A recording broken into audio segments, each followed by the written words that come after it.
Hi, everybody. This is DearMamaSal, and we are live on a Friday lunchtime here in southern British Columbia in Canada. Today, we're going to be talking about starting over. And the reason for that is something I'm going to explain in a second. For those of you who are new to the broadcast, welcome. Feel free to listen in or to watch if you're watching on the replay. Do whatever you need to do, but I'm hoping that we will be able to give you some little bits of advice about how to live your life in a happier way. And the whole thing about our whole focus, hi Jody, our whole focus for this year is emotional intelligence. And I want to tell you something. It's amazing once you start working on it, the changes that you will have in your life. For those of you who don't know, I have just been through the process of getting an offer on my house, accepting it, and with just a couple of days to go until the subjects are removed. That whenever you have a purchase of a house, you normally have subject to them getting financing, subject to them having a house inspection, subject. Now those are called the subjects. And I was literally a few days away from those being removed. And so I went out to go look. And I saw, let me think, what did I see? 3 different apartments. The week before, I had seen 3 different mobile homes, manufactured homes. And then I went out this week and I saw these 3 apartments, and then I saw this manufactured home. And for those of you who've seen yesterday's blog that went up called Yikes, I did a quick tour of it where you can all see just why it was just touched my soul. All right, it looks so much like where I live already. It had loads of space. It had huge kitchen. It had bedrooms at each end. So if you had a guest, they were at the other end of the house. I loved that. Not right next door to you. And so there were lots of things that it fitted absolutely perfectly. And so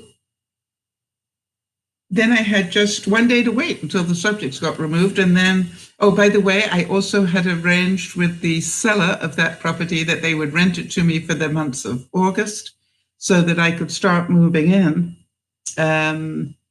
until the possession date, because I've got my brother arriving from overseas. So everything was going exactly as planned until they didn't get the financing. And they were busy trying to get another family member on board so that they would qualify for the financing. And I don't know what happened there, but basically the deal collapsed. Now, I wanted to actually talk a little bit around that, because I think in your life, you're going to have something collapse on you, be it a relationship, be it a job offer, or whatever it is. And so I just wanted to go through how I kept myself relatively sane. I'm not going to say I was perfect, because obviously I was heartbroken to a certain degree. But for those of you who've been watching this whole process, I think the number one thing that you have heard me say is, it is not a sale. Oh, this pen's not going to work too well, is it? It's not a sale until the subjects are removed. How many times did you hear me say that along the way? Plenty, right? I'd say, I've got the sale going on, but it's not a sale until the subjects are removed. So that is some place where I kept in reality. Okay? And the way to keep in reality is to keep 50-50, all right? 50% thinking about how much, what you're going to do when you move into the new place, that's fine. But 50% of what are you going to do if it falls through? All right. So if you're doing equal amounts of strategizing on both ways, then you're not going to get too big a shock. Now, in the second thing that I was aware of is that when the subjects weren't removed on the day they should have been, I already had given permission to my realtors to extend it without getting back to me first. I said, if they come back for an extension, don't waste time, give it to them. Why? Because I wanted to keep that window open for them if they needed it, all right? And so that was very important to me, to make sure that the realtors had the permissions they needed. And I think the third thing was to be aware. All right. I was aware, which is also part of reality. I'm going to put reality, in both of these.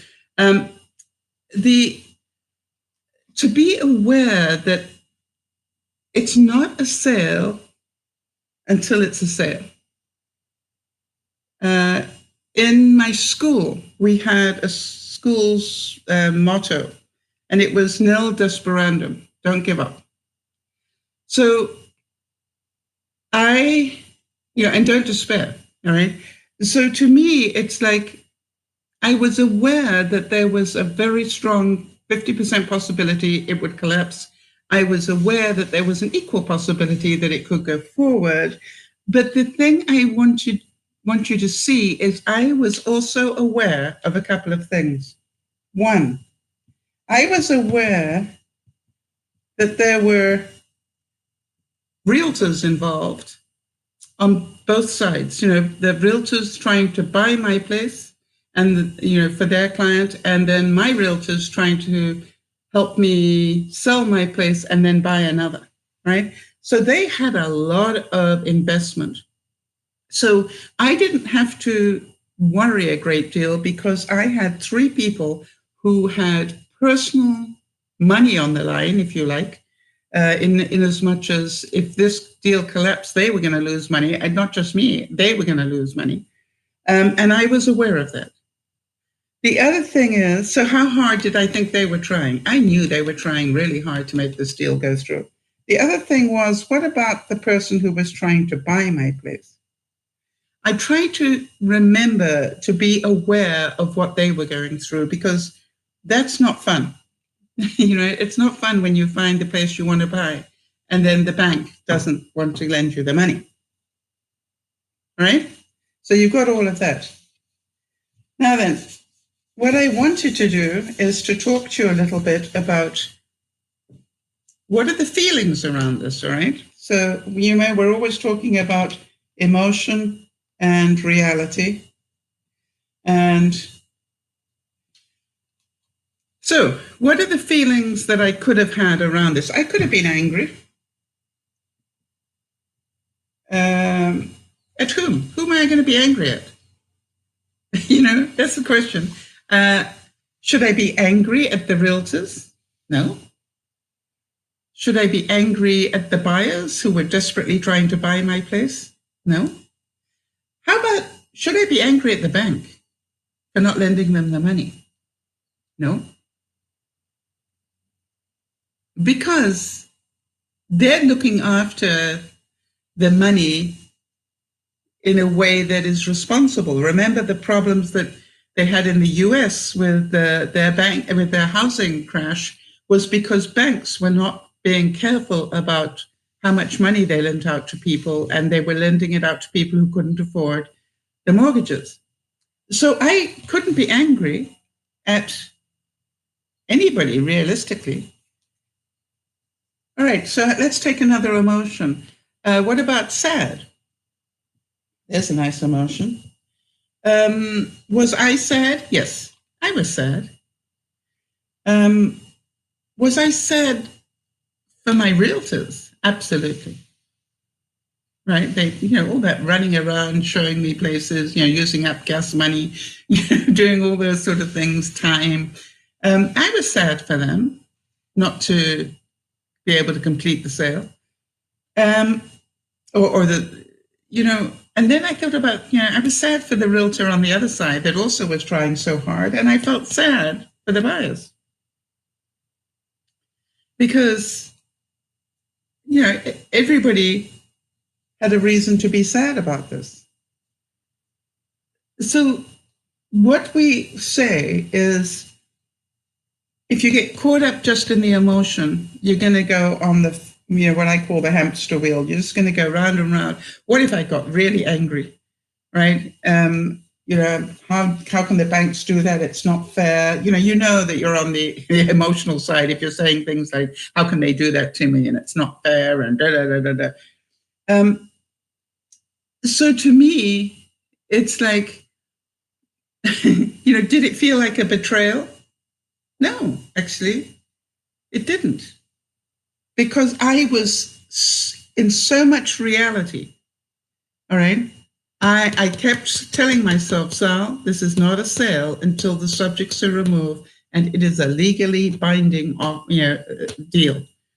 So, you can do what you like about traveling around, going and seeing other places, but it is not a deal until the subjects are removed. And because I kept repeating that to myself, I was not devastated. I was sad, but not devastated. Does that make sense? That, it's just like, really? And so I'm thinking about things like, what did I have to let go of to stay in a fairly sane place? Let's think about that. I needed to let go of blame. I needed to let go of anger. Actually, I didn't have anger, so I didn't need to let go, but I'm talking about regular people. How about hate? I hate it when these things, there's another one. What about, what's the other one that goes with that one? When you become a victim. What about if I said, these things always happen to me? Thank you, Jody. Jody's saying, I think people really learn from how you've handled this. I've been so impressed. Well, thank you. All right, so could I have been a victim? It's, these things are always happening to me. Why do they have to happen to me? Da, da, da, da, da. And so, I actually didn't have to let go of any of these things because I didn't feel them. And I really want to thank you all for allowing me to do, when I say allowing me, but I chose to do emotional intelligence this year as a topic that we could spend all year working on so that people could see that this does not serve you well. What if I blamed my realtors? Right? Is that fair? No, it's not fair on them. Is it fair on me? No. Is it fair on the buyer? No. Does it change anything? No. And that's what I want you to see. So let go of blame. There's no point in having blame. What about anger? Hi, Jamie. What about anger? Who am I going to be angry at, right? The bank, the realtors, the man in the moon. But seriously, being angry, does it change anything? Does it change what happened? No. Does it help sell my house? No. How about if I hate? No, that doesn't change anything. Oh, it changes my psyche. And if I'm a victim, does it change anything? Is anybody going to... Actually, I'm amazed how many people feel sorry for me. And I want to thank you for that. But there's, excuse me, there's part of me that goes, I'm doing well. I really am doing probably far better than most people would imagine. And the reason is I made sure I did not dwell here. I made sure that I dealt in reality. By the way, one of the things when I realized that there was a possibility, the day the subjects were meant to be removed and they weren't, I started to systematically go through the new place and go, If I lose it, which it looks like I might, what's real about this that will make it easier for me to let go of? Because I've got to let go of the dream of living here in a perfect place, right? this perfect place that I found. And, you know, one of the things was it had an off-white carpet in about 3/4 of the place. And I kept saying to myself, what intelligent artist buys a house with an off-white carpet in it? Now, the reason I kept saying that to myself was because, I have laminate floor in my house, and I spend my life removing paint from it. I don't care how many times I change my shoes going in and out of my art studio. I don't care how many times I try to remember to wipe up paint as I go. Basically, I spend a lot of time taking paint off the floor. So what made me think that an off-white carpet was going to be a good idea for me? It was so pretty. So really, if you think about it, part of my purchase decision was emotional. It was pretty. Actually, pretty is a fact. It was pretty. Okay, but you understand, part of it was an emotional response. What else did I look at? It wasn't till I started to look at the possible negatives, and I was looking at them. I noticed that it was going to be really hard to roll the garbage cans. And the reason that would be an issue was because we have, so many months of the year when it's really wet, and I would have to roll the garbage cans over grass, not over cement or driveway. They'd have to go over grass to get to the driveway. And I'm going, that would be really difficult when it's soggy and wet, and goodness only knows how difficult that would have been if it's snowing. So I tried to stay in reality. Of course, being me, and Jody and Jamie know this of me, I'm busy going, what will I do? Right, that was part of my thinking process. What was plan B on here? And I had a plan B and C on this one. I also had a plan B, what to do about an off-white carpet. I didn't know it would work, but I had a plan B on that one too. So what else was imperfect about it? If you looked at the patio, the only way you could get off the patio, it's difficult to describe. Let me do it down here. This was the patio, and it had steps going up to the back door, steps going up to what was the front door. Okay, so these are steps coming down. These are steps coming, no, that already had steps going one way. Okay, so, and then it had a walled up patio area, walled up to about knee height. So one of the things, what will I call this? I'm going to call it levels so that you can understand what I'm talking about. So what I noticed was there was a shed here. If I took the lawnmower out of the shed and wanted to mow the grass here, I would have to lift it up about 3 feet, a lawnmower. How many of you can see that would be difficult for me at my age? And probably not too wise. Now, obviously, I came up with a plan B on that one.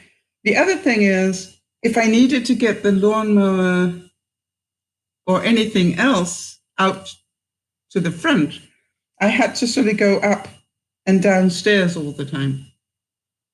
Wasn't, and you couldn't dipsy doodle here.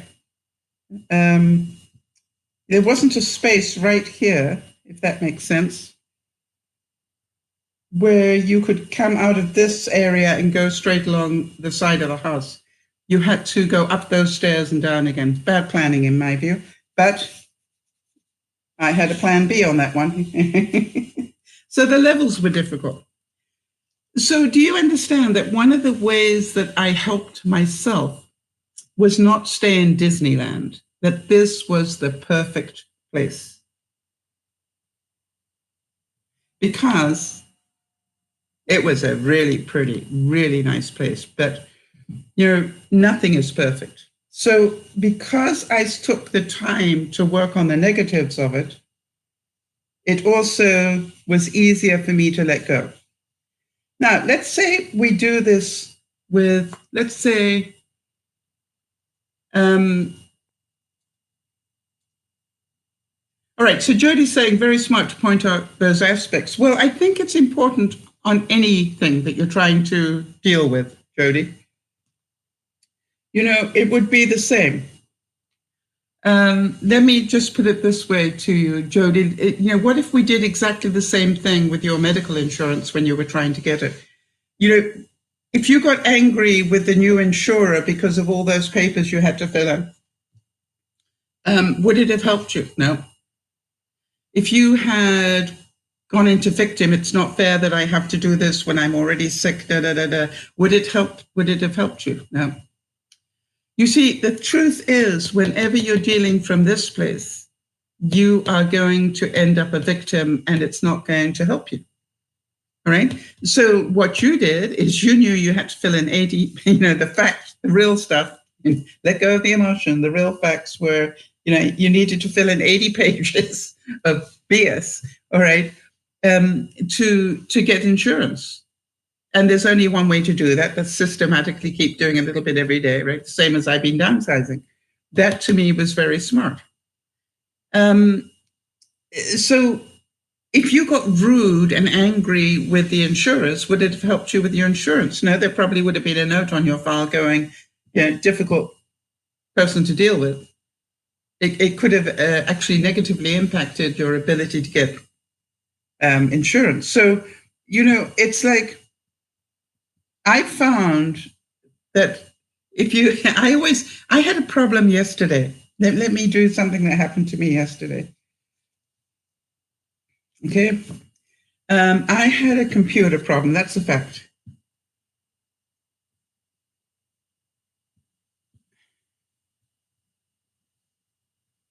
All right. The problem was that for some reason, hi Nyasha, for some reason, my computer was not automatically backing up to Google Drive. I actually do backups into Google Drive. I pay, after years of buying my own hard drives and things and dropping them and ruining them and losing everything anyway, I have decided that now that I'm just going to back up to Google Drive and pay the money there. So it was the buyers that didn't get the finances. All right. I was fine. It was the buyers that couldn't get the finances. So just so that you're clear on that one. But I appreciate the fact that it would also have been my finance, obviously, for my place. Okay, so here was the computer problem, right? And so what I did was I went to go and see if I could hunt it down, this problem of it wasn't backing up. And so I, Googled it. Even though it was a Google issue, I Googled it, of course. And then I saw there was do you want to speak to a live agent? Well, I don't know about you, but I like to speak to a live agent, and I quite like doing it with text. I find it's much quicker. You don't wait as long if you are prepared to text them. So I spoke to one, and he was charming. I've got to say that. He was really very kind, really good customer service stuff. And he kept saying to me, but you need to put the files you want copied into Drive into the Google Drive file. And I'm going, where's that? All right, now then, I didn't realize that was the question that my mind was saying. I just knew I started to get a bit flustered. I started to get a bit upset. I started to get a bit tense, okay? And so I realized it took me a while to work out why that was happening. And Jodi, this is part of what I'm realizing now is when I start feeling upset, I start feeling tense, there's something wrong for me. right? That's what I realized. It's not that I'm just overwhelming. There's something wrong. And I just don't know what it is yet. So then I said to the guy, hold on a second. You're saying I need to put what I want copied into the Google file. Apparently I'm a Google One member. So I need to put it there, and it will automatically save it to the Google Drive. And he said, yes. I said, so it's not automatic. And he said, yes, it is when you put it in the file. Now, I don't know about you guys, but to me, if I have to put it somewhere, that is not automatic. That is manual. I've got to take a file and move it to here for it to then automatically get saved up to the cloud. Can you see that's a manual action? I've got to remember to do that bit. And so for a little while, I wasted time trying to just make sure I was understanding this correctly. And the problem was that every time I said, so it's not automatic, he said, yes, it is once you put it in the file. And I'm going, so it's not automatic. You see, once I got really clear on that reality, I could let go of all the frustration and anger and tension, because it's like, all right. Yeah, Jody's saying, same Sal. I get a physical reaction to an emotional upset, even with something like a computer question. All right. In my instance, I immediately feel less than and utterly stupid. No, that is your fear, that you will be seen to be less than and utterly stupid. We know you're not less than, and we know you're not utterly stupid. By the way, do you know how I counted that one, Jody? Because I had a feeling that at one point that was beginning to happen, that this guy that was helping me, was probably rolling his eyes. And what I said to him, I just want to make sure that you and I understand something. And he said, okay. And I said, I used the very first Atari they made. It had a memory of kilobytes, if that tells you anything. And he said, oh, would that have been a gaming console? And I said, no, it was way before games. It was way before the iMac. It was the very first one of the very first personal computers that come out. And I said, you had to learn programming to be able to use it, sir. That's how far back it was. It wasn't, user-friendly, right? User-friendly hadn't been invented yet. Right. Yes, Jody. So do you understand? It's not that you are less than or utterly stupid. It's that is your fear. And so what I did was I let him know, all right, my knowledge of computers. And I said to him, just bear with me. I've been using computers probably since before you were born. So I have a fair amount of knowledge. What I now realize is WTF is that file that you're talking about. Where is the Google Drive file that I have to drop things into? Because I don't think I've ever seen it. Right? And then I felt a lot better. But that was really the right question. So then I went into my file folder, and guess what I found? There is such a thing. Now, do you understand? The moment that I found it, I felt much relieved. Lots of tension went down. So knowledge is a good thing. All right. And once I saw that file, he didn't tell me where to find that file, right? He kept saying, but if you put it in the Google file, it'll automatically pick it up. It's like, if this is my laptop here, then what I do is I copy it into this Google file in my laptop, and then Google Drive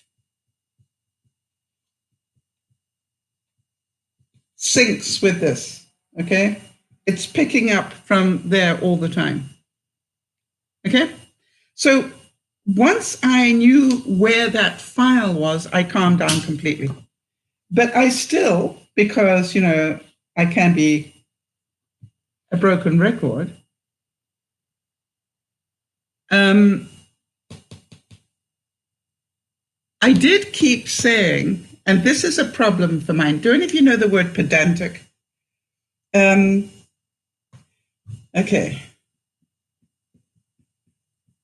If I'm spelling this right. Pedantic. I'm inclined to be very picky about things. Right? I'm very clear on things, right? So if you're going to tell me that it's automatic, then it better be. Can you see that in my mind, my pedantic side said it is not automatic. If I have to take my files and physically put them in another file for then Google to do it, that is not automatic. I can't go to bed at night knowing that everything's being backed up and I have to do something. So therefore, to me, it's not automatic. And I realized that he kept saying, yes, it is once you put it in the file. And I went, okay, I'm going to have to agree to disagree on this one and just let it go. Makes sense. I needed to let go of that word because to him, it was automatic. Once you got it in the file, to me, if I have to put it in the file, then it's not automatic. But really, I was wasting time, effort, and energy because obviously he was trained, right, one way. What does pedantic mean? Pedant is P-E-D, I think. Pedantic is that I'm nitpicky. Hang on. Let me find the right definition of it.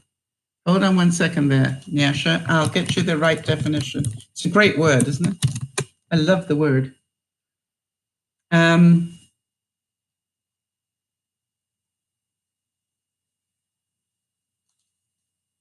Right, what is a pedantic person? Pedantic means like a pedant, someone who's too concerned with their literal accuracy or formality. It is a negative term that implies someone is showing off book learning or trivia, especially in a tiresome way. That was a fact. Pedantic means I'm picky. Don't tell me it's automatic if I have to move something. So it's, I wasn't being very complimentary to myself, but I was being real. And that's what I needed to let go of, right? I needed to let go of being pedantic. If I could let go of that, then we were okay. That's a very good comparison, Jody. Jody's saying, I have an auto drip coffee maker, but I still have to set it up and turn it on. Yes, it doesn't automatically drip, right? You have to do things so that it can drip. Good point. All right, so do you understand that I needed to let go of being pedantic? I was being pedantic for a while. That was true. That was real. So that I needed to let go of for things to continue to move forward. By the way, as soon as I let go of that pedantic bit, do you understand? I went, okay, I know what to do now. Thank you. And he said, well, do you want me to show you? No, I know what to do now. Thank you. Yeah, completely solved my problem. So the whole problem that I had, Jody, I want you to know that whenever you get those feelings, you have them for a good reason. All right. If you get that, why am I feeling stupid now? The reason is because you don't know something. You've missed something. All right. And for me, it was a file. I didn't know about that file and where it was. Makes sense. So, and that was what was causing all the emotion. If you guys can see that, then you can help yourselves stay in a real place much more easily. All right, but so why am I feeling that way? But the interesting thing is that you need a second to think about, why am I feeling that way? So what I did was I asked him a couple of questions to get him busy while, Jody, stealth, right? I asked him a couple of quick questions that were sort of off topic, just so I could get him typing. And I'm going, why am I feeling this way? I don't know where the file is. That's why. Okay, so Nyesh is saying, I do that also. That happens when an individual behind the counter believes they're more knowledgeable than you because of his job, not realizing you're just as educated and even more. Right, Sharon, we all hate it when we feel stupid, because do you know that whenever we feel stupid, we have done that, all right? Even if they have inferred that you are stupid, if they have sort of said something that made it sound like they think you're stupid, what I did, if you remember, what I did here, Sharon, and by the way, hi Sharon, didn't see you come in. What I did here immediately was say, by the way, in case you think I don't know anything about computers, I need you to know, first of all, I'm over 70. I need you to know that. But because I'm over 70, I've been using computers probably longer than you've been born. And therefore, I have learned everything the hard way. All right? I literally have learned computers from the ground up. And so I'm not. And he said to me, "Wow, that is amazing." And I said, "Yep, it is." So the bit that I'm missing is, where is this file? See, that's what I managed to do, was to find out. And the joke was, it frustrated me, Sharon. All right, that's what the feeling was. I don't know where the stupid file is. And I went, well, hang on a second. Inside, I'm going, hang on a second, think logically. Think, where would they put a file? I went, maybe in the little place that says, file cell? And then I went, but I would have seen it surely. And I went, let's look again, Sal. And I went to have a look in my file folder, and guess what? Must be fairly new, because there it was. I'll tell you exactly what it says. So just in case any of you also have this problem at any time. Hang on a second. I want to see where it's hidden.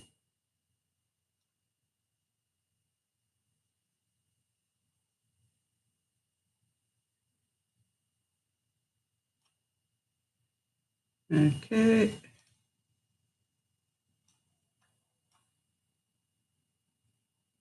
Apparently it isn't as easy as I thought. I did find it. Now I've got to find it again, people. Hang on a second. There's documents.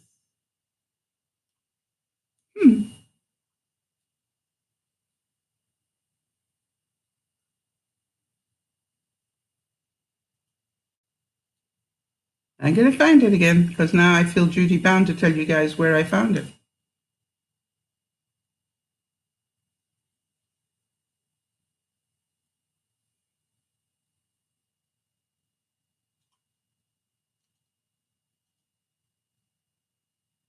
It's not OneDrive, I can tell you that. Ah, there we go. That's where it is. Where did I see that?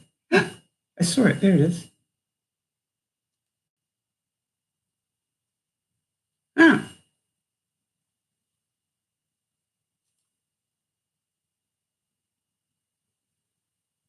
Okay, so let me tell you where it is on mine. It is in my user file. All right, so if you go to the main part of your computer, right at the very beginning, one of the things it says is user. And if you click on your username, that's where you will find it. Right. Okay, so Sharon is saying, yeah, in the old days, they sat you in front of it and said, here's your computer, get it to work. I want to tell you something, get to work, yes. That used to drive me insane. Brand new technology, and they thought, secretary, they thought that you could just work it out immediately. brand new programs, brand new anything. I quite agree, Sharon. It was unforgivable. I can remember the first time I looked at Excel and somebody said, well, it's just I think they call it a spreadsheet program, my boss said, or something. And just, it should be able to do all the work that you want to do. So there you are. And I used to go home at night, I don't know about the rest of you, and work hours and hours trying to understand these programs.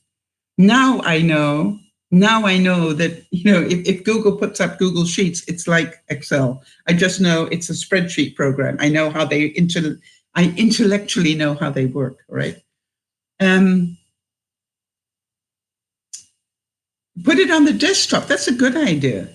Nyasha, that's a brilliant idea. The only thing is, will Google be able to find it there? Probably.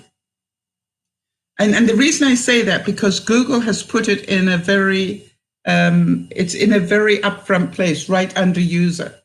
So I think that's probably the best place for it. Yeah, so, all right. So do you all understand? We're talking today about starting again. Do you understand that because I lost the buyer, because they couldn't find the financing, I lost, listen to what I lost, right? I lost, in quotes, I lost the finance, the money that I would have made from selling the house. I lost the place that I just found that I loved. I lost all the people that were willing to help me move at the end of August, who won't be available to me at the end of September or whatever. I lost all the plans I had for my brother's visit. Was based on, on that stuff. So, it just like, it was huge. But, did I lose it if I didn't have it? You see, that's what I kept saying in reality. I do not have a sale until the subjects are removed, and it is a legally binding contract. And so everything I had done, hi there, Linda, everything that I had done was in here. Right? Everything I had done was me taking 2 steps forward instead of 1 step. You may keep saying 1 step at a time. I'm going to wait until the subjects are removed before I go look. Can you understand why I said that? All right, so Linda's saying, what did I gain? I want to tell you, Linda, without a doubt, the one thing that I feel I gained is I am much more emotionally intelligent than I was a year ago. I can tell you that. I really feel that in fact, my realtor kept writing to me all the time that we were waiting for the deadlines to be, to work out. Then my realtor kept writing and saying, we love you and we're thinking of you. And I'm going, I'm fine. Don't worry about me.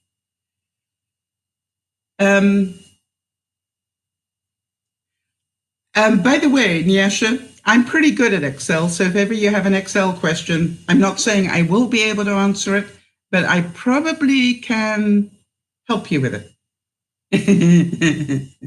I can manipulate Excel pretty well, and also Google Sheets as well. I'm pretty good at that. So the whole thing is, yes, I was the one that taught you we gain from our losses. I have to say, Linda, without a doubt, I sat there and I kept saying, I can't believe how serene I am. I was actually a little shocked, Linda. I'm going, I should be really panicking right now. I should be, in the old days, I would have been absolutely, what if it doesn't, and I wasn't any of those things. I'm not brilliant at math either, but I'm a great problem solver, Nyasha. There's a difference. You are a problem solver, honey. I know from all I've learned about you that you are a problem solver. So whatever it is you're struggling with, let me know, because I'm a problem solver too. And the chances are I might have already solved that problem, but I could be wrong.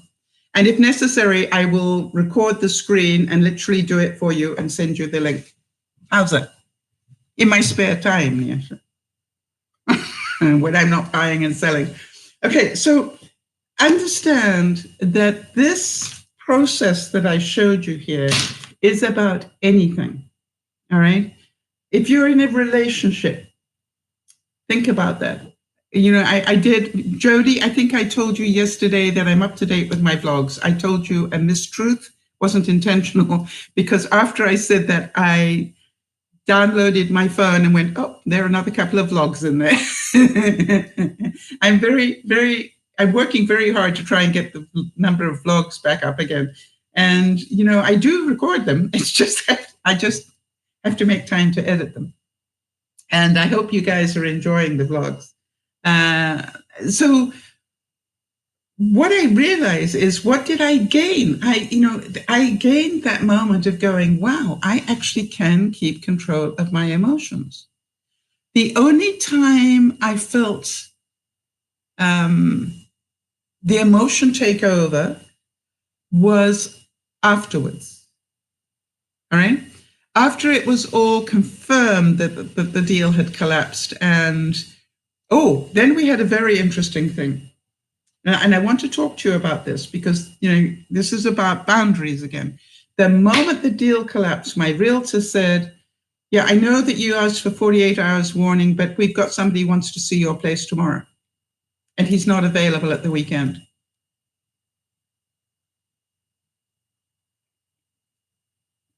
How many of you know stress went up? My house was a nightmare again, all right, because I wasn't expecting to be showing my house anymore, was I? So the stress went up. And what I did was I took a deep breath. Jody, why am I feeling that reaction? Because I am not ready. Right? There's a good reason why I'm having that reaction. The reaction is because I am not ready. And so I just wrote back and said, yes, I'm sure you'd like to show it tomorrow, but we agreed to a minimum of 48 hours. Therefore, the answer is no. Oh, and they said he could do it next week. I said, Monday's fine. Now, I can imagine to some degree, and it's possible, that the realtors were rolling their eyes going, that could be another sale down the drain. All right? And I didn't see it that way. I went, if you are meant to own my home, then you will see it on Monday. If you're not meant to own my home, then you won't. And that's what I keep saying to myself, that I don't want to keep feeling manipulated. This is about, and I know they get frustrated because I believe it's only fair to give Yvonne 48 hours notice. I don't care that people think that I shouldn't have to give that much notice. To me, that's respectful. I need to show your house. I'm so sorry, but I'd like to give you 48 hours. Yes, Sharon, that's one of the things I've learned. The sale is on my terms. All right. I do get to control a lot of it if I choose to, or I can be manipulated if I choose to. Right. All right. So Niash is saying, Jody said that,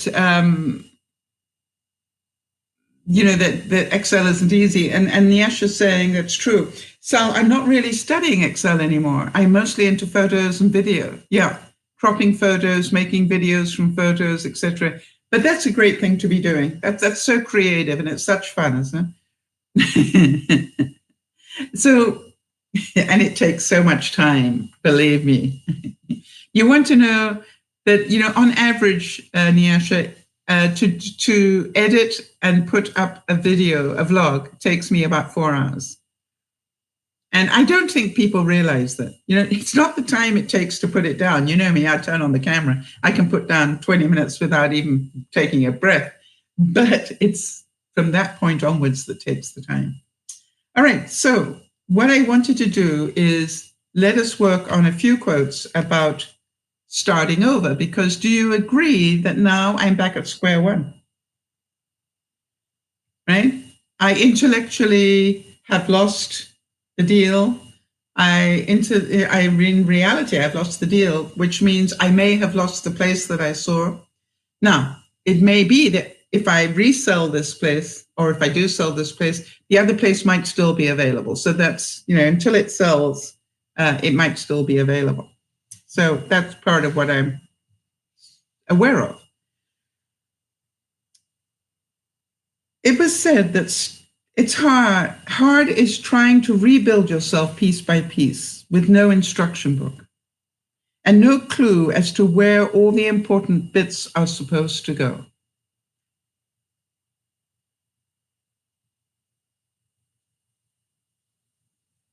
All right, so Sharon's saying, I understand the starting over. I'm just slow at it. Yeah, and the faster that we deal with that, boy, I wish I'd learned that in relationships, right? It's over, move on. I used to hang on to relationships in my mind for way, way, way, way too long. I couldn't let go. It took me way too long to let go. I was invested.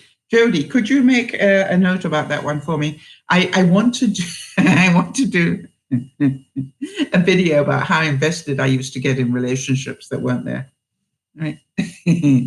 Because I'm doing a couple of small bits about relationships because people have asked me to. Right. So Nyesha's saying, I'm learning so much from you, how not to be manipulated into anything anymore. I'm finding my strength. Way to go, Nyesha. We're all doing it better, right? Yes, Sharon's saying, evidently I hang on too long to my relationship. Yes, I think, that's the whole thing. It's okay to remember the good times, but also, all right, remember the reality. And the reality is, it's over. All right. But we hang on to all this. All right. And that's what keeps us stuck. So we can't go on and be happy elsewhere. Very sad. All right. So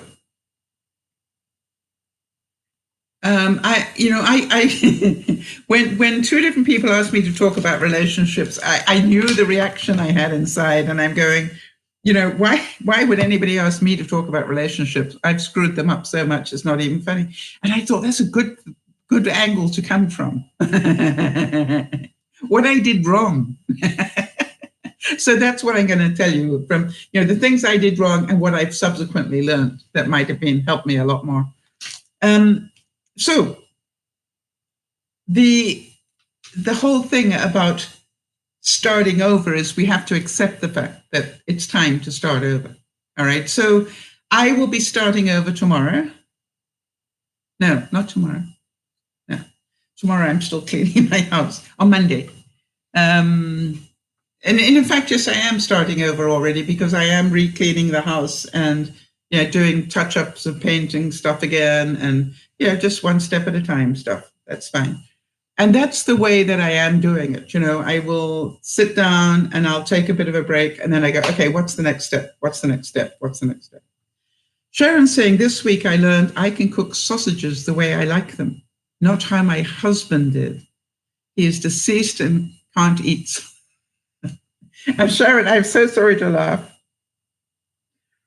That is okay. Let me finish this. Okay, point to Sharon. Okay, I got to get it out, Sharon, so people on the replay can understand why I'm laughing. Okay. Sharon said, and I quote, this week I learned how to cook sausages the way I like them, not how my husband did. He is deceased and can't eat sausages. And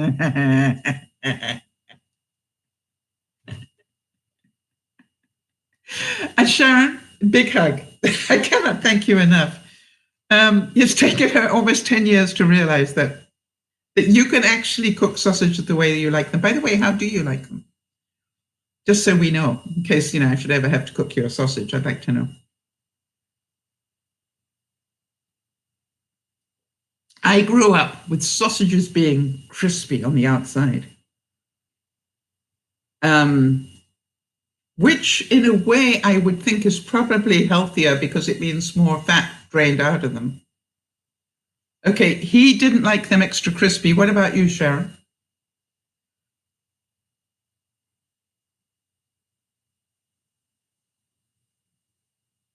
And Jody, I wanted to tell you, and I don't know why. Yes, Jody, I found a sausage making machine that doesn't require the outer skin.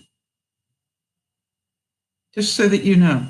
And I thought I really should try that. I got a feeling that maybe some of my viewers will like that. I want to know, do the sausages just fall apart when you cook them? There's only one way to find out, and that's to try it, right?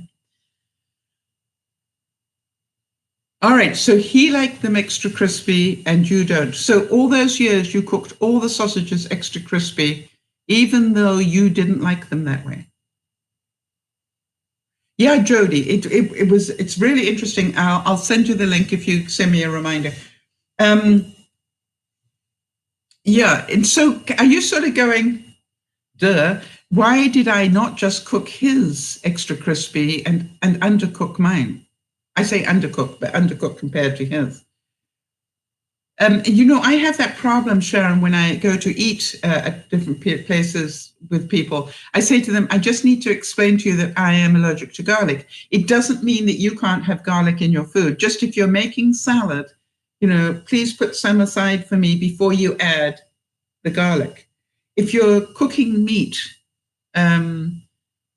please, cut my piece off before you put the garlic in it. And, I've had it happen where I've gone to people's houses, and I remember it happening to me once where the hors d'oeuvre was prawns floating in garlic. I swear that the garlic cloves were, underneath the shrimp, that there was so much garlic in it. And I just took one look at it and said, I don't know how to tell you this, but I cannot eat that. I'm allergic to garlic. And then guess what? The next course was also solid garlic. And I'm sure that people get very upset because they didn't know.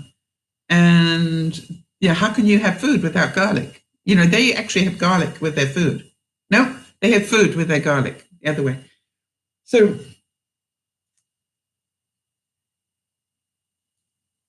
how about this quote? I love this. It said, the only real battle in life is between hanging on and letting go.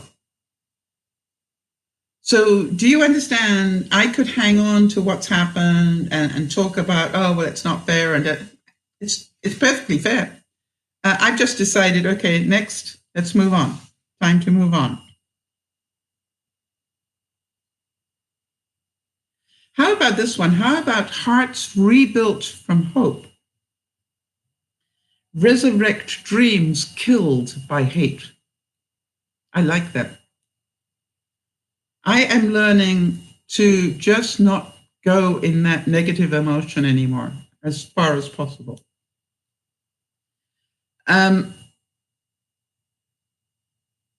It doesn't get you anywhere. Hating people does not make you friends.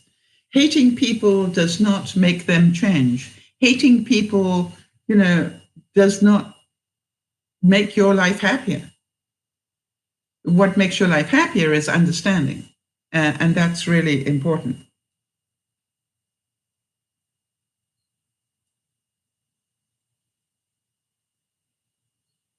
Okay, G.K. Chesterton, the author, said, the object of a new year is not that we should have a new year.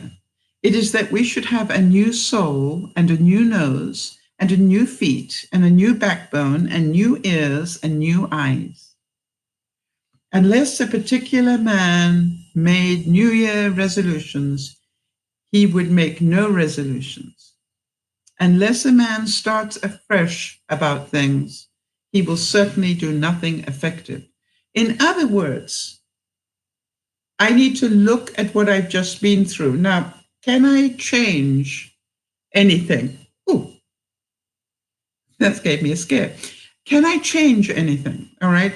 What went wrong was that, and I say wrong, I don't believe it was wrong, but what got in the way was that the buyers were not pre-approved for the amount of money they offered on my house. All right. So now I know to say to my realtors, are these people pre-approved? And if so, for how much?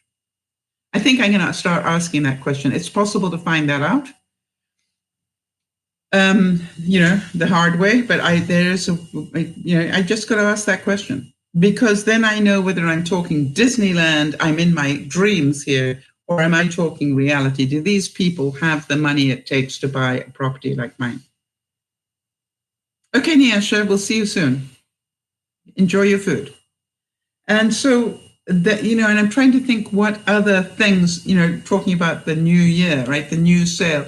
What have I learned from the old thing? Basically, I know that my realtors have learned. I found something really interesting when I was looking with my realtor. One of the things I said in the car is, I know we haven't found the right place yet, because Patty, my realtor, Patty hasn't got excited yet. And they both looked at me and said, what? Surely it's about you being excited, not Patty. I said, no, but think about it. When we found this place that I've lived in for 20 years happily, Patty got excited about this place because she knows me. And she knows, I like space, and I like light, and I like this, and I like that. And it was here. The fact it was all covered in wallpaper, she didn't care about that because she knows it sells. She'll repaint, which I did. And so, I can look past wallpaper. I'm very fortunate like that. So, I know what I am capable of doing. I'm not as capable today as I was 20 years ago. That's true. But I still could paint. I've repainted all my kitchen cupboards. I've repainted all my bathroom cupboards. I've repainted my whole house. By the way, I really recommend, if you want to repaint, use the best paint possible. The reason is 20 years later, I'm just touching up. 20 years later, I'm still got the same paint. And, I can remember that an inspector came into my house once when I wanted to get a line of credit to do some upgrades. And he went in, he said, obviously you've just repainted. And I hadn't. I didn't correct him. All right. So that's why I'm saying, if you're going to repaint, use good paint. Because good paint, you just have to touch it up every now and then. I have been touching up the paint in my house for 20 years. Now, Chip here, I have a little container, a little tub of the off-white color that you can see here. I have a little tub of that, and I walk around every now and then with my paintbrush, and I just touch up here and touch up there. And then I have this. This is difficult. I got to tell you that this is difficult. But I've had a couple of major boo-boos on this wall. Actually, I'm looking over there because that wall also has it. And I've had a couple of boo-boos on that wall over there. I don't know why. But, I'm an artist, so I just keep mixing paints until it's roughly the same color, and then I just rub it in as best I can. And, I've managed to touch up. There have been some dings on this one as well. So to me, that was a lesson I've learned, that, I can repaint if I need to. I don't want to, but paint is relatively cheap. Paint is cheaper than ripping out the carpets and replacing the floor. And also, paint is something you can do a little bit every day. I learned that from a boyfriend I was going out with. He was incredible. He completely repainted his house. He just did half an hour every evening when he got back from work. Got back from work, got out of his office clothes, got into his painting clothes, painted for half an hour exactly. He was very pedantic. He was very cut and dried about that. He would set a timer, 20 minutes he would paint. At the end of 20 minutes, not half an hour, at the end of half an hour, he would stop, he'd go and shower the paint and everything off, and then he'd get into his comfortable clothes for the evening. And he repainted his whole house that way. Literally half an hour every day when he got back from work. He didn't paint at weekends. He just literally did it after he got back from work. So again, one step at a time. All right. Have you got this clearly in your minds? Don't get overwhelmed with tasks. Just take the next one step. I find that allowing myself, this whole business with the shed, have any of you been following my journey into the shed that I've probably been talking about? But it's like, really, it's like it was so horrific in there with the cobwebs and yuck and rust and, and literally I'm nearly finished. I'm probably halfway around it at least. And the other half is mostly just tools. So that is not going to take very much work. So I'm nearly finished. Yeah, it's very important to me, Jody, that people understand. An awful lot of people, for example, I remember that Yvonne wanted to repaint Cody's room when Cody lived with us, her son. And she bought cheap paint. And I said, please don't buy the cheap paint, buy good paint. And she said, no, the cheap paint's fine. The cheap paint is fine. And I said, the cheap paint will not last.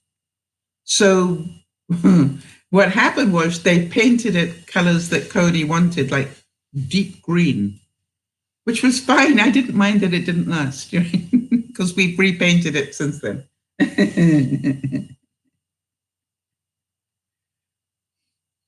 Now, here's a thought for you. How do you restart something that's never been turned off?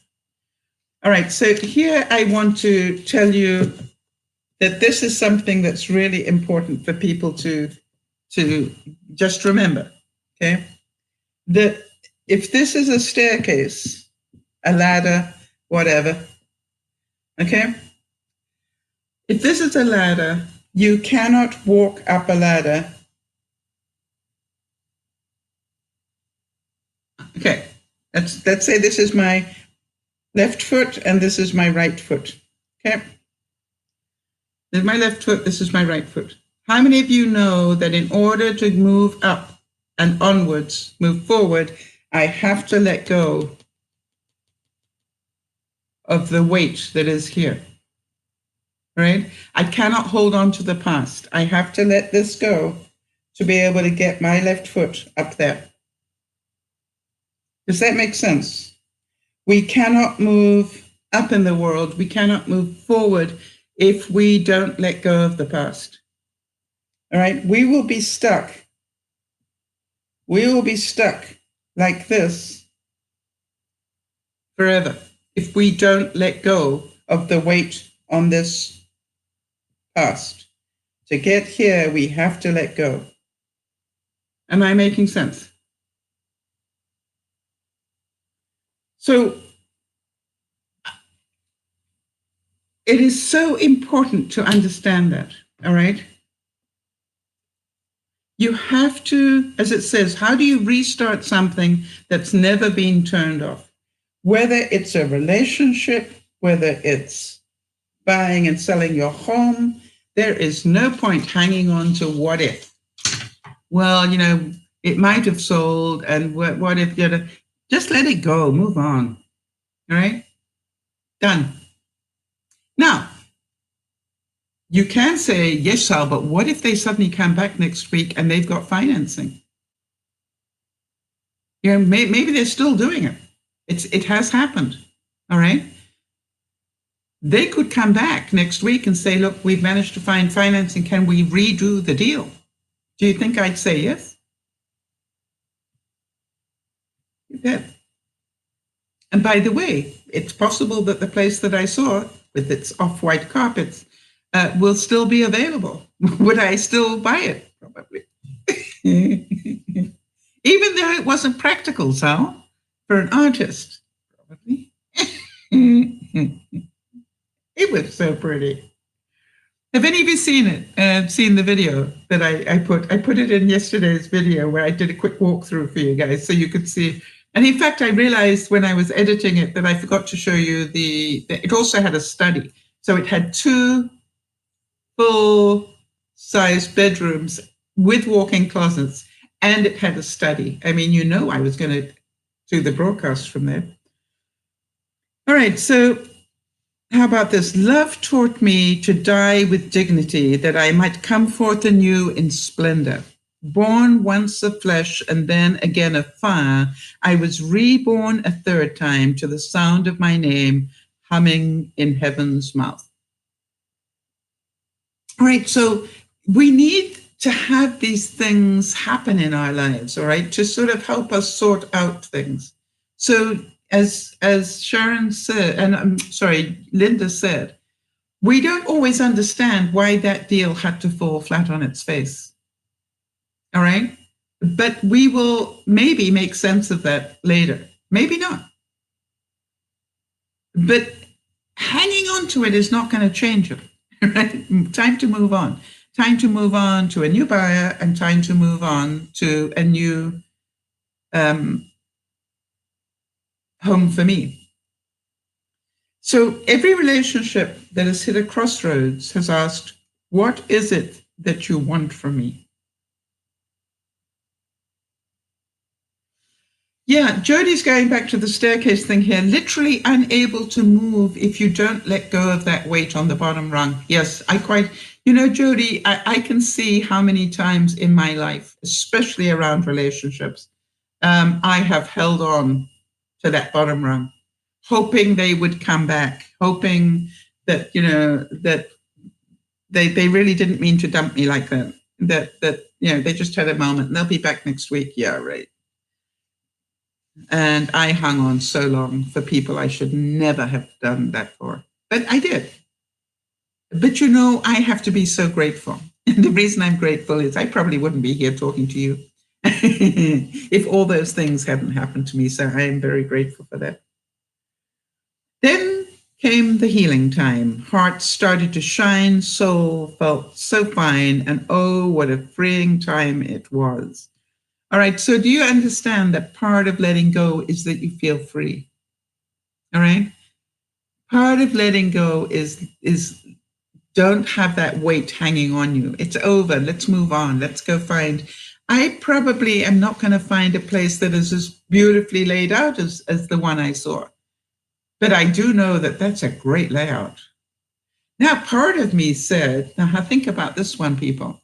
Part of me said, how much would I pay for a brand new one of those? In other words, can I go back to where I was? By the way, it even faced the way I wanted it to face. I like the evening sun. All the places I saw, they all had morning sun. And I said, well, I won't be seeing the sun. And they said, what do you mean? You could have your morning coffee. And I said, no, I don't do mornings. I won't be seeing the sun. I want the evening sun because then I'm likely to see it. How many of you afternoon, evening people, not morning people? So, it was just like, I kept seeing these places that were facing, the east, and I'm going, oh, so I won't be seeing the sun. It's going to be pretty dark for me. You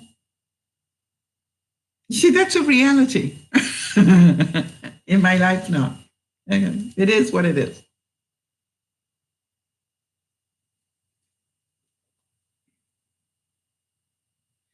Listen to this one. How about souls reconstructed with faith? Transform agony into peace. Can you see that I could be in agony right now? I could be in panic.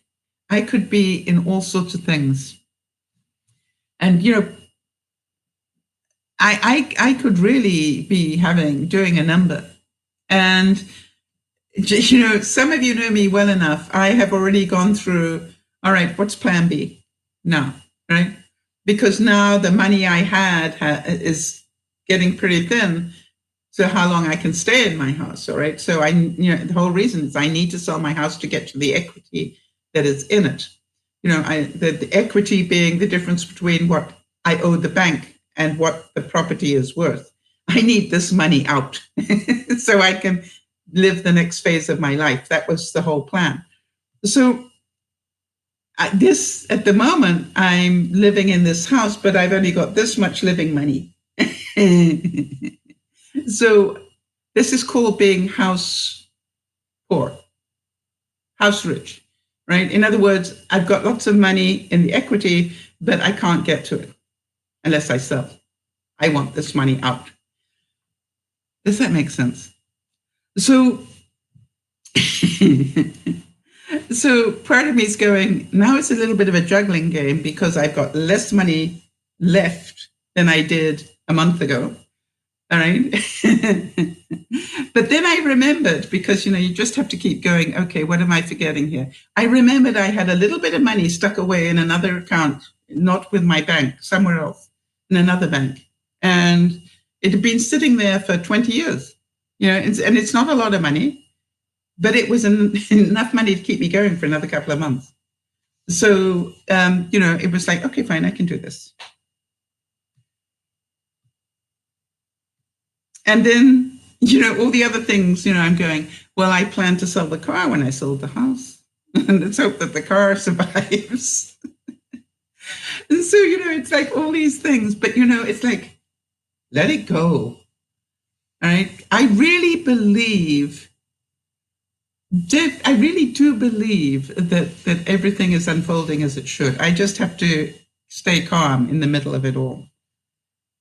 This is life. Things get taken away. You will learn to start over many times, or you will be useless.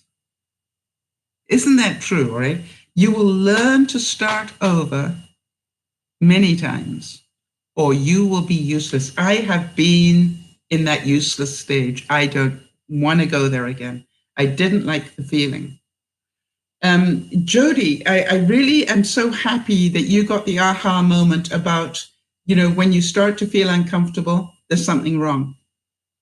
All right? Because once you can actually identify that, then it'll help you, it's your body warning you subconsciously that something's not going right. And, if you're starting to feel that you're stupid, then there's a reason for it. It's either that they're saying something that insinuates that you're stupid, or that you're missing something, right? You don't understand something. And, once you can see that, life changes. And because you can just go, hang on a second, just whoa. I found that it really helps for me to let people know I am 70 plus, that not to treat me like an 18-year-old. All right. And because to me, it's like, I might not get it the first time. The second time, I probably will. All right. Let me just think about that. Okay. Now I get it. All right. I'm a bit slower now.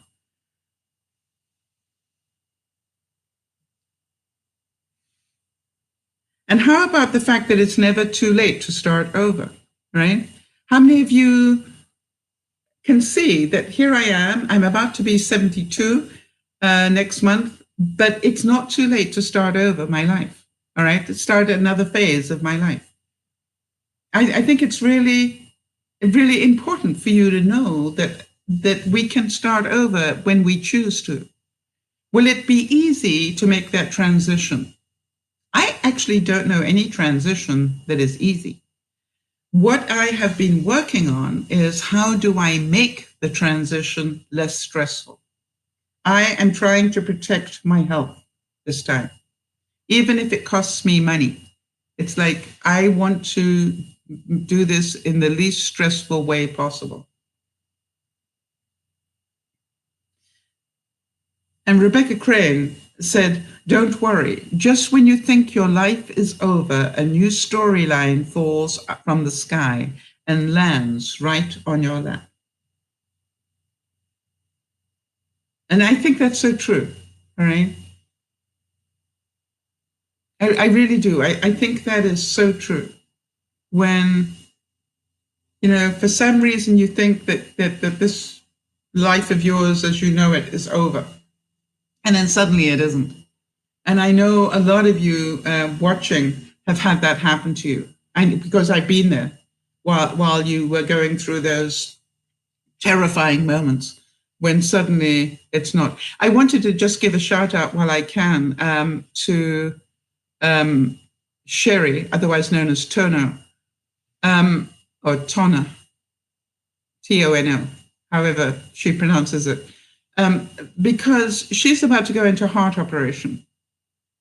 And, one of the things that she said to me was how scared she was of that. And I said, I think that's called being human. I don't know about you, but I cannot imagine anybody goes into a heart operation without being scared, right? I don't know many people that go into any operation without being a little bit fearful, because you never know, right? You never know if you're going to come out the other side. And so I said to her, I think, it's called being human to be scared of a heart operation. But what I also said to her is be very, very thankful that you need a heart operation in 2019. Not in 1919, right, where it wouldn't have been possible, right? Be very thankful that you live in this age. And remember that the surgeons who are doing heart operations today, it's like pulling teeth for them. It's not something scary anymore. It's pretty routine. And that's the amazing thing. Stuff that in my lifetime, I can remember, as I've said before, but I can remember when they did that first heart transplant, for example, in Groote Schuur Hospital in Cape Town. I was in Africa at the time. I was in South Africa at the time. And so, I remember how amazing that was. You go, and now it's sort of, everybody does them. So be grateful you live in this day and age. Doesn't make it less scary, but it makes you grateful that they've got this much practice in. Everyone needs a second chance. Some of us need a third or fourth chance. How about reinvent yourself over and over and over and over and over until you find home. There is no timeline for the soul. I go back to telling you that what absolutely surprised me during this whole collapse of the sale was how serene I felt. The day after it collapsed, which was yesterday, I was very kind to myself, because regardless of how well I believed I had handled the stress, I knew I was sad, and that's okay to be sad. And what I did was I allowed myself, I've been doing this intermittent fasting thing where I don't eat, I just drink liquids for 17 hours and then I eat. And I allowed myself a day of not fasting. But the joke was I still ended up fasting some. You see, it's funny. It felt like I had let myself down, but the truth was, I'm just going to check what I ended up doing.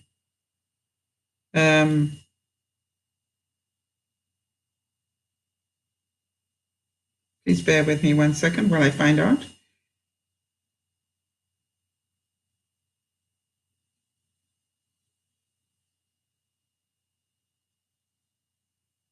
Yeah, I ended up doing 13 and a half hours of fasting. That was the fail. Go figure that one, right? And, it's interesting to me that I did that without even, that was the fail. That was when I wasn't fasting, apparently. So, what I realize is that my life is changing. And there are a couple of things. This starting over is not just about the house. It's about my life. It's about the way I eat. It's about my diabetes. And by the way, my diabetes in the morning for those 2 days was, not something I wanted to know about. My blood sugar was elevated. And, I just had to let that go and forgive myself, because if that's what it took for me to cope, then I understand that. Doesn't mean I have to stay there. This morning, Jody, I can't remember what I said. I think it was down to 6.9 this morning. So we know it really is back almost under control again. And it's just like, wow, I can't wait to talk about that, because that's a huge learning. That you can have bad days with diabetes. You can have days where your blood sugar is elevated, and then you just go, okay, fine, I can get this back under control. I wanted to let you know that for those of you who have been following my weight journey, and I just want to show you, because again, until you see it, you don't understand it necessarily, is that this has been a long process for me. As Jody says, it is, thank you, it was 6.8 this morning. Okay, thanks, Jody. This is not a sprint, it's a marathon, right? It's learning how to do this. And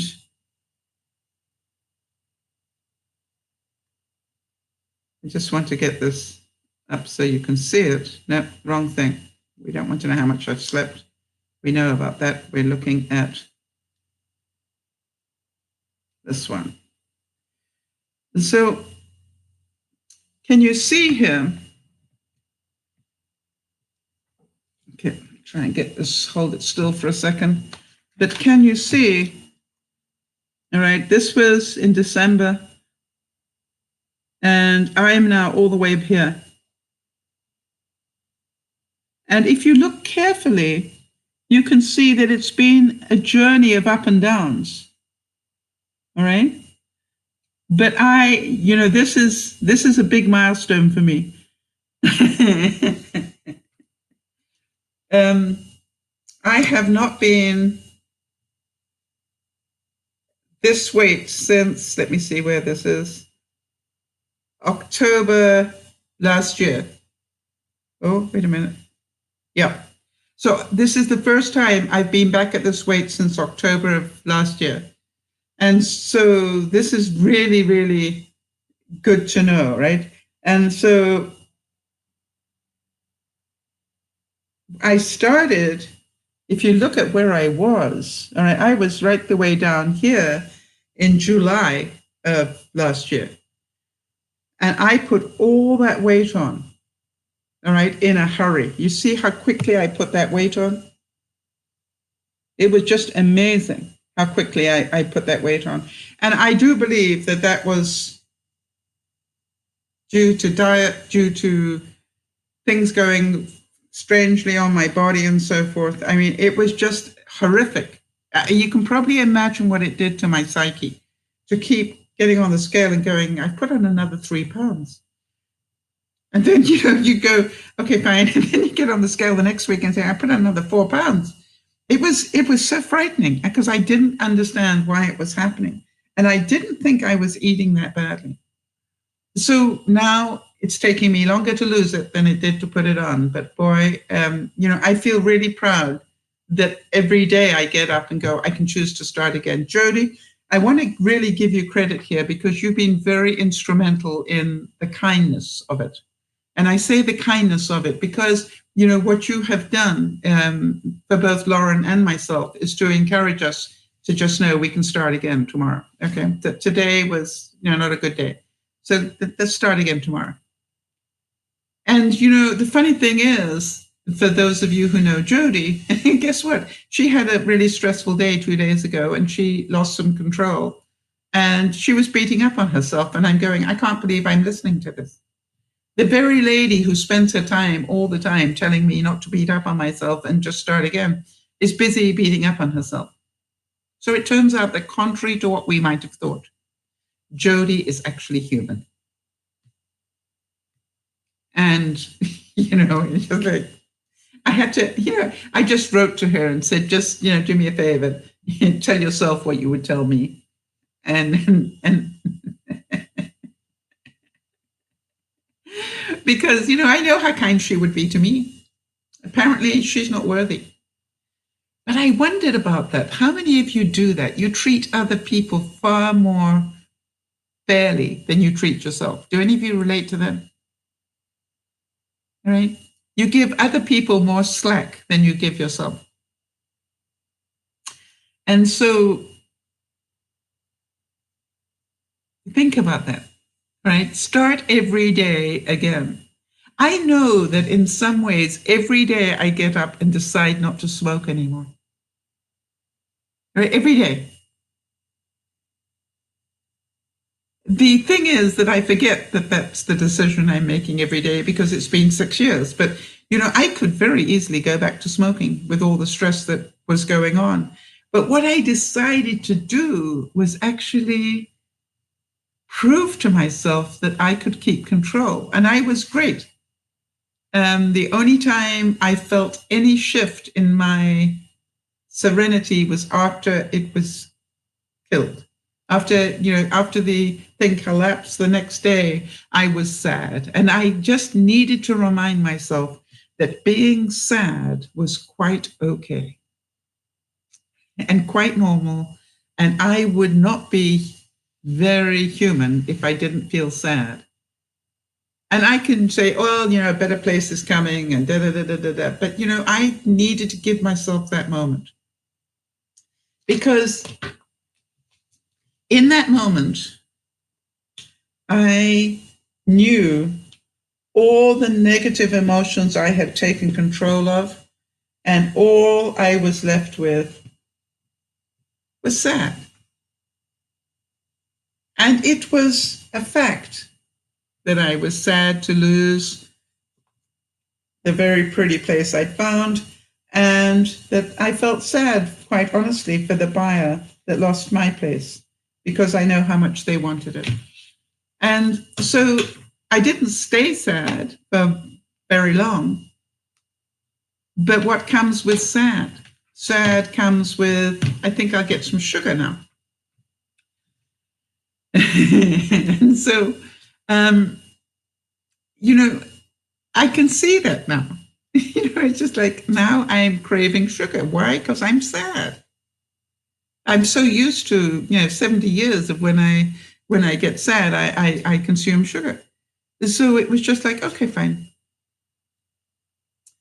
So then the other thing I found out, and which is really interesting, is that I have been losing weight, but it's not coming off my gut, right?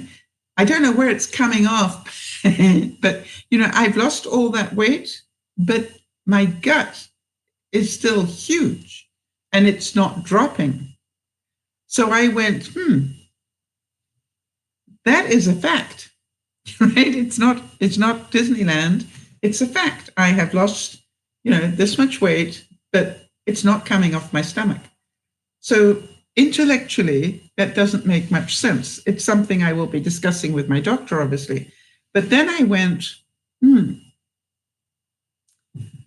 time for me to think about how do I get my stomach to move food through it faster? Let me put it that way. I think it's more polite. How do I get my stomach to move food more quickly? Well, I tried extra fiber, and I find I got very bloated with extra fiber. So I'm going, well, that's not really doing it for me. So then I started to do some research, because it's time, right, to start again on what I'm doing to do that. So I did a bit of research, and I found out that one of the reasons that the Mediterranean diet works so well is because of the olive oil. And I thought, something, I need to take olive oil every day. And what's the easiest way to take in olive oil? On a salad. All right. So now I've started taking a salad every day and having olive oil with balsamic vinegar, as the dressing. And forget the creamy ones, forget the tasty ones like that, but, really make a nice oil and vinaigrette, because I need that in my system to lubricate it. I also went and said, I don't really care anymore about the calories for a while. I need to get my stomach under control. And so I started saying, all right, what I'm going to do is I'm going to start my day when I start eating, which is normally about 4 or 5 o'clock in the afternoon. I'm going to start my day with prunes, like 3 prunes. because we know that prunes are like missionaries. They do good work in dark places, right? And so I have been doing that for the last 3 days. And then at night, I try and the very last thing I eat, I try and have another 3 prunes, because this is about, let me get my body functioning and see if the weight drops with it. Okay, Jody's having a moment here. Why, Jody? I'll find out in a minute. But I think she's crying with laughter here, and I'm not quite sure why. What did I do this time? But, you know, I know this might be too much information for some people, but this is still about starting over. You know, what I've been doing has been working for my weight, but it hasn't been working for my stomach, because my stomach is still holding on to the weight. So I'm going, okay, fine. I've got to help it. You know, I've got to do, if I keep doing what I've been doing, it's not going to change. Good work in dark places. Yes, like missionaries. Right? Prunes are like missionaries. They do good work in dark places. Yeah. I want to tell you, you've never heard that before? I've been saying that all my life. I hope it's not rude, is it? It's not meant to be in any way disparaging of missionaries. Quite the opposite. So, but it is true. So, you know, this is about, if you keep doing what you've always done and expect different results, I think that's the definition of insanity. Oh, Jody's saying just that when you say it, it's so funny. Jody, one of the things you learn in life, it's not what you say, especially if you're a performer, it's not what you say, it's how you say it, right? Timing is not only how you say it, but how you say it in terms of your facial expressions that go with it as well. You know, one of the things that you will hear about really good comics, you know, if you think about it, Jody, you're a great lover of Tim Conway's stuff, right? And if you watch Tim Conway, how much of what was hysterically funny had nothing to do with what he said? All right, he just set you up ready for it, right? He'd hold the syringe, and you knew that syringe was going to end up in Tim Conway. It was just a case of when. It wasn't any doubt that he was going to end up hitting himself with that syringe. Okay? So Tim Conway's brilliance was setting you up.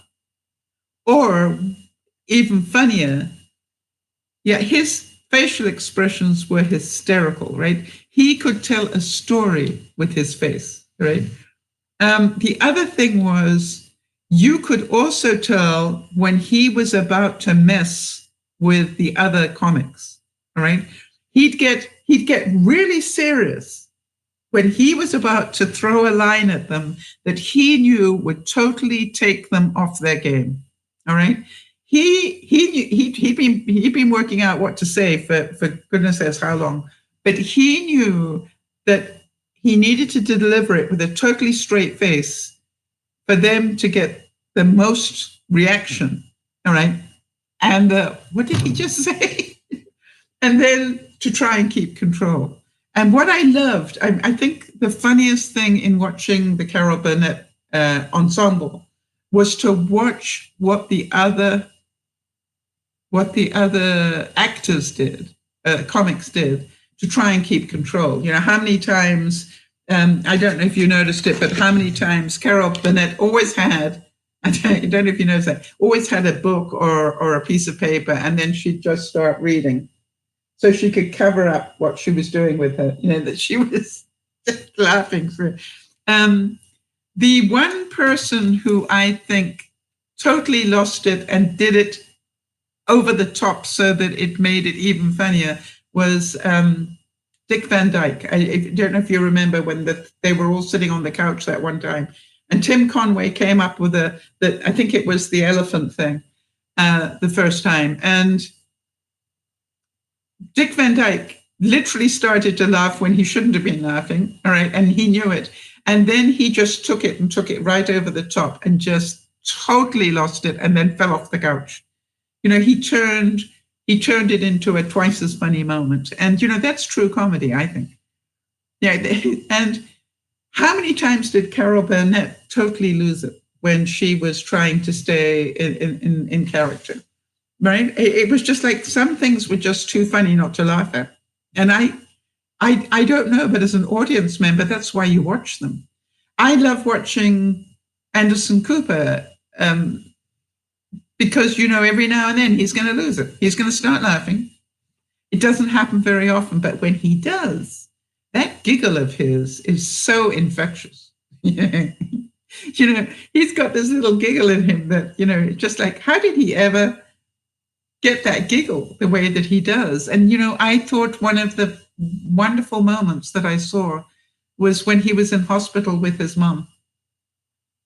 And, that he was giggling that way with her and she was giggling back at him. And here she was dying and they are laughing together like that. And I went, he must have been such a great gift to his mother.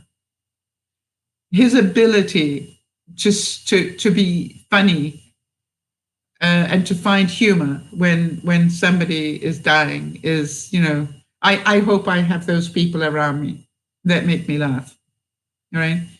I and thereby relax my muscles and do all sorts of, I hope that, because I think that is the greatest gift, to be able to do that.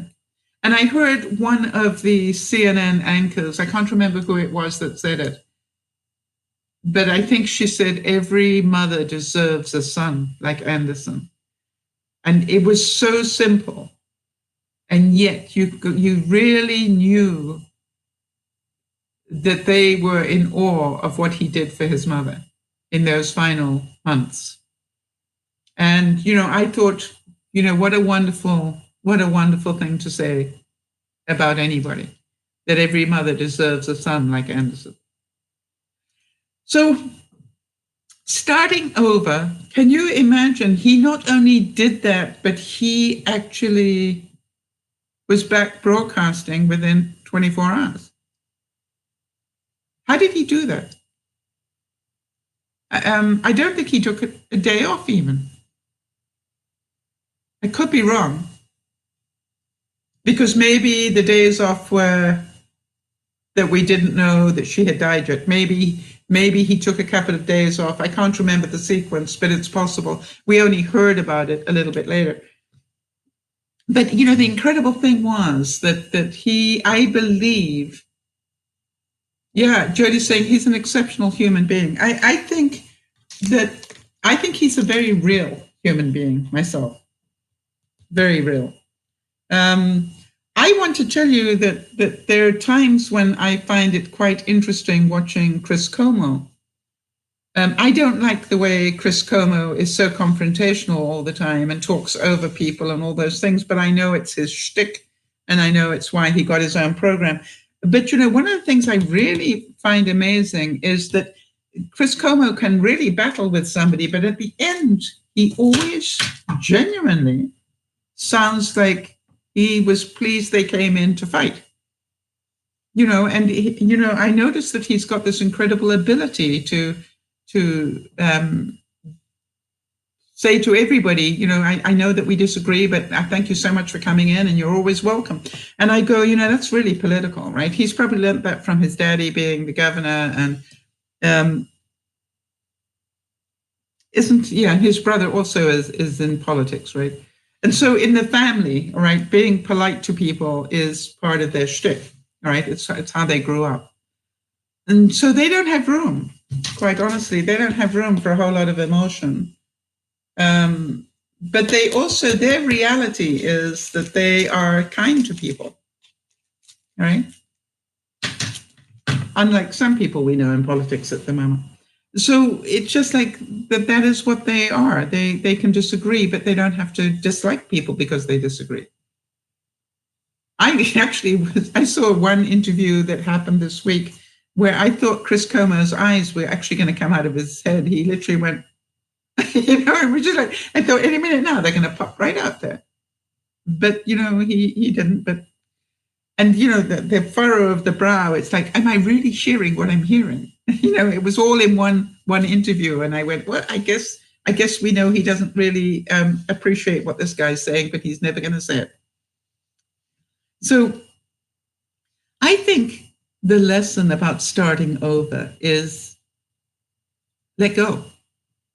Whatever it is you're hanging on to that's holding you back, let it go. Start again.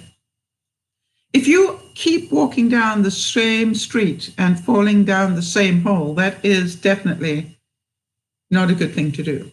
If you keep repeating the same behavior, expecting a different result. Now, what about fear? How many of you know that when you start over, there can be some level of fear? And what if, monster, what if, my realtors now come back and say, well, we need you to drop the price again. How many of you are going, wow, that would be difficult?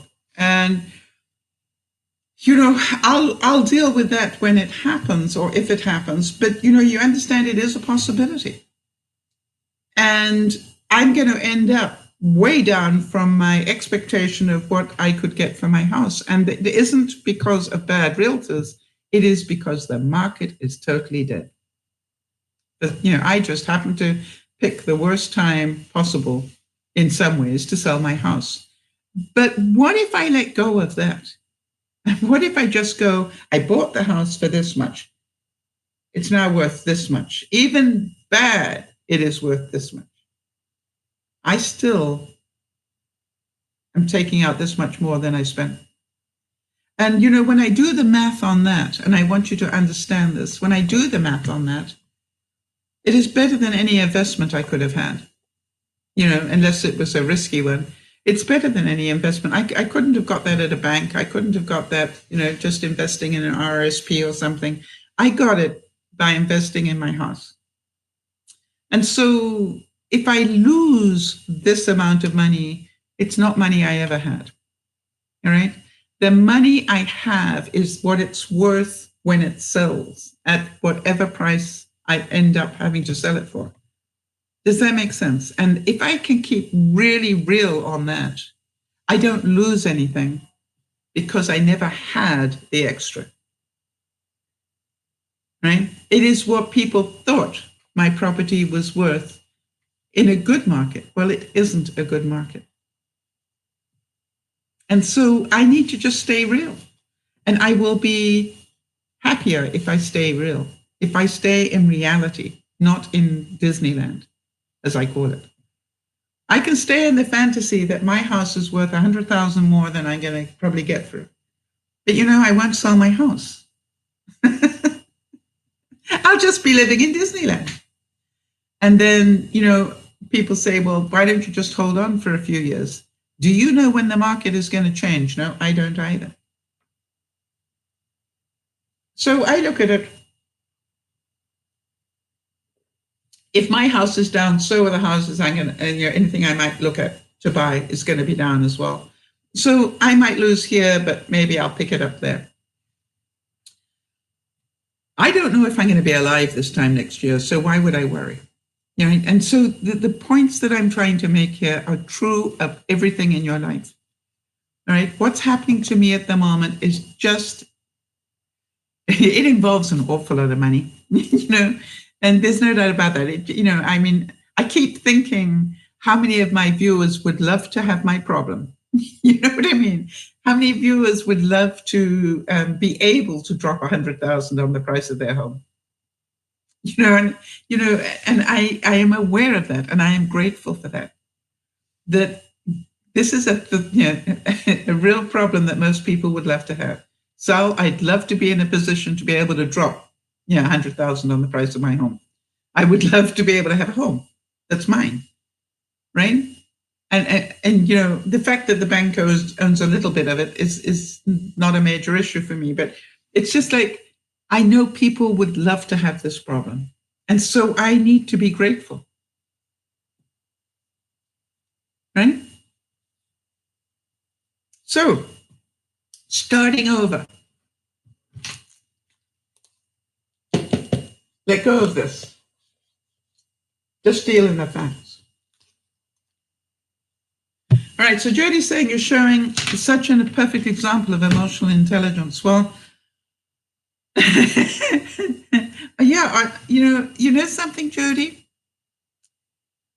I really want to thank you all for allowing me to do this year on emotional intelligence, because I kept saying to myself, if you think about it, what I did, and I don't know if this makes sense to any of you, but what I did is I looked at all the emails I was getting. I looked at all the questions that people are inclined to ask during the broadcast, and I sort of put them all into a big pot. And I said to myself, if I were to put one phrase around all these issues, anxiety, depression, agoraphobia, fear of going outside, and I put all those things into a bucket, and I said, what is the one thing that describes all of these things? And what I came up with, Jody, was emotional intelligence. So then I said, which means if I spend a year dealing with emotional intelligence type subjects, I will help an awful lot of people. Maybe not during the broadcast necessarily, but maybe, 10 years after I have passed, people will still be learning about how to deal with things in a slightly more emotional, intelligent way. And that, to me, I don't mind telling you, was my idea of a great gift. Right? It's not just about today. It's about how many people will see these videos years from now. And the reason I say that, let me give you an example. All right, because this is the magic of YouTube, presuming that YouTube is still around, of course. But just hold on one second.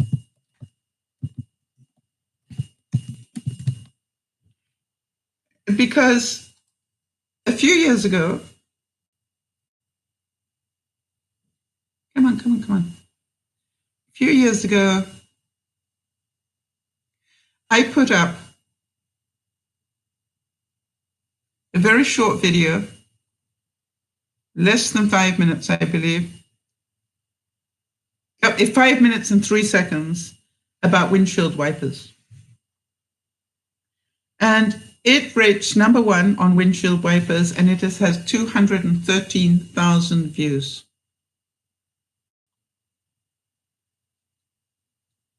So you look at it and you go, have I been promoting that video? Have I been doing anything to make it, get more views? Nope. Literally, it's been sitting there gaining views all these years. And hang on a second, I want to see when I did it. Oh, it's not what I want. Hold on. If I don't nuke myself here now. There we go. I did it 4 years ago. All right. So what I'm looking at is 4 years from now, will somebody who is struggling hear this broadcast, right, on the replay and go, wow, or any of the ones that we've been doing this year. And if they get help, how many of you feel that you actually have gained knowledge this year about your emotional intelligence? How many of you feel more emotionally intelligent this year than you did last year because of the things we've been discussing?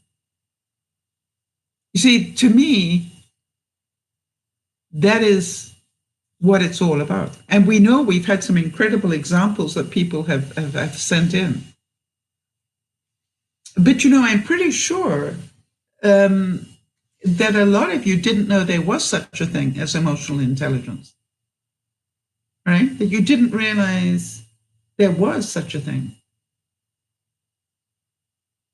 And so there's another part of me that goes, those of you of great faith, those of you who, are people of great faith, if you think about it, an awful lot of your religion on the good side, I know there's some negatives about religion, formal religion, but on the good side, if you think about it,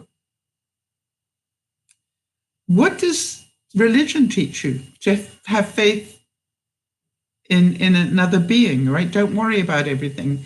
Let the other being, that whoever that is, depending on your faith, let them control it.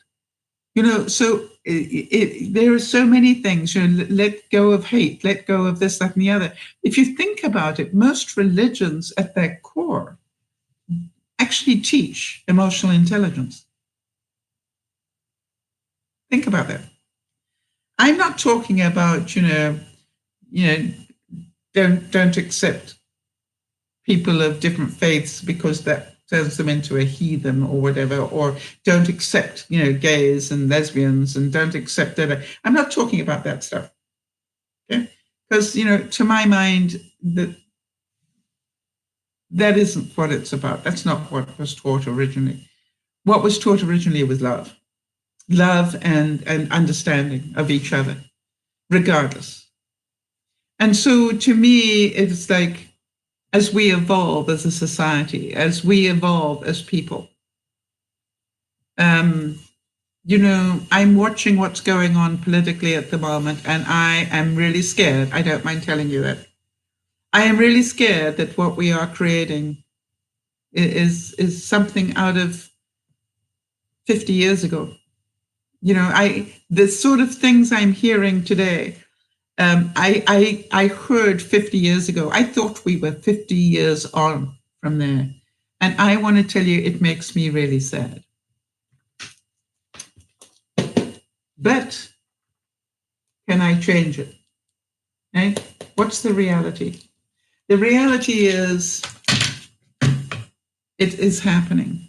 And unless enough people stand up against it, it will continue to happen and get worse.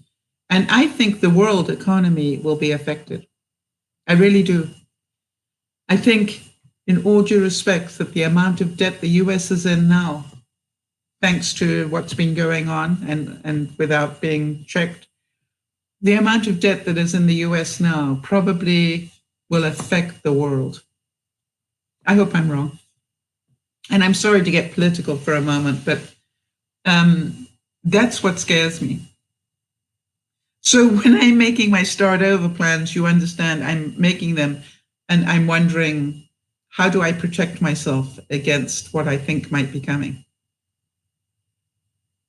Think about that. Now, is that being negative or is that being real? Think about that too. And so to me, life is constantly evolving. What is going to make my next phase of my life happy is what I care to let go of. If I want to carry on getting angry about this, I will, cause negative stuff inside my body. I don't want to do that. But, the truth is that I think about John Stewart, who stood up so well, and said, we need to support the 9/11 firefighters, those first responders who went in and are now having problems because of it. And that the bill went up, to the House and was about to get passed, and then Rand Paul stood in its way. I want to tell you, I cannot imagine. I cannot imagine how John Stewart reacted. I would love to have been a fly on his wall to see him react to that. After everything had been put into place for it to pass through the House and be a fact before they went on the summer recess. I just literally sat there and went, I really don't believe what I'm hearing. And why? Because it would add to the national debt. They have allowed all these incredible things to happen that added to the national debt and didn't give a damn. Now, to help the firefighters that went in without a moment's hesitation to try and save people, you're going to deny them? when you've paid for this, that had nothing to do with brave people going in to try and save lives and put their own lives at risk by so doing. All right, and that is a little bit of politics from me, because I don't know how not to talk about that, because I think that is so wrong. I really do, at a very fundamental level. And so, having said that, please forgive me. But if I don't tell you what I think, then I also end up being somebody that just goes along with the flow. So, start again. That's what I'm going to do. Every day, you can start again. Every minute, you can start again. Doesn't matter what you did wrong in your life up until today. Really, you can start again. It doesn't matter, if you ended up in jail, you can start again. It doesn't matter what's going on in your life. You can start again. There is always hope, and there is always a way out of a problem. As long as you know that you can start again. So whatever mistakes you have made, believe you me, I would not be here talking to you without them. So start again. Whatever heartache you've endured, remember, you wouldn't have hurt so much if you didn't love that much. All right? That's one of the things I always tell people. The reason that you're in so much pain is you were so much in love. And sometimes you were so much in love with a fantasy. It wasn't reality. And so to me, starting over is something we all do. I wake up every morning and I am grateful for the fact that I woke up. I start every day going, oh, that's good, I woke up. That's a good start. And so and from that point onwards, I decide not to smoke, right? You know what I mean? I decide how stressed I want to be. I decide how clean I want to be in terms of cleaning up my house or whatever. I decide whether I'm going to go outside and weed the garden and make it look a bit pretty again, which I thought I didn't have to do anymore. You see, these are all choices I get to make every single day that I start over. And every hour I get to make the same choices. What do I want to do next? Or do I want to sit on my doofus and do diddly? You see, I get to change my life every moment of my day. I actually get to choose whether or not I even do broadcasts. I get that choice 3 times a week. And so for me, what are you doing? And what are you holding on to that you know it's time to move on and start again? I hope that helps some of you. This is DearMamaSal saying thank you so much for being here. Thank you so much for helping one another, because that's what you do by being here. Remember to look after one another, as I know you do. It's thanks to Jody for all she does for looking after me. But most of all, please remember, you are responsible for looking after yourself.